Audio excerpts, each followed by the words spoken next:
یک برادر داره کم کم زبانش ضعیفیت میکنه مراد نام داره خب بیچاره با مراد هم که گپدان بوده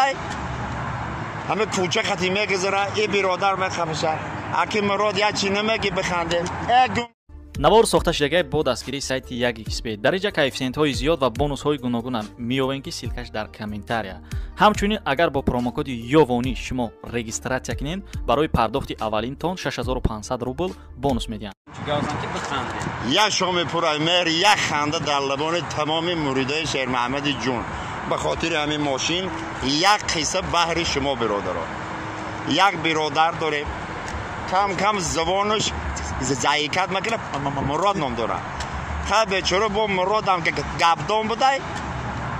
همه کوچه خطی میگذاره این برادر میخوشه اگه مراد یا چی نمیگی بخنده گم شو اوجا میریت میخواه اگه مراد یا چی نمیگی بخنده ضعیفت میکنن آخران یادش اگه مراد یا چی نمیگی بخنده گفته خیلی مادر تو بگم بخم سرکال هم باشه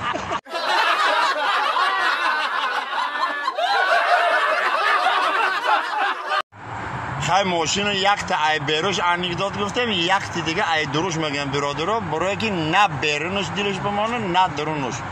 کسی که دورهای سیوز ده ای دوری سیوز بو بردگی این قصه را باید رسکی بفهمه مرحبا لایک باران فراموش نکنید دورهای سیوز ده در مگزین ها بعد جنگای برادرکش نورما میدادن مثال یک خلیف 3 آدم خیلی با مردکام خمانچی خیلی همه برو که کنی جای زماغ منحوی باشه میگه مگزین تمخم نمکنی آخه مگزین تمخم نمکنی همون شعور در مگزین ها نورما دادستیان این یک صادق برادر بوده همه راه خطید در اونجا در پر رانده چیکار کده زماغ کشوی رفته سای یک کودکک ای همه قفایی بای اکی صادق همو مگزین تمخم نمکنی اکی صادق همو مگزین تمخم نمکنی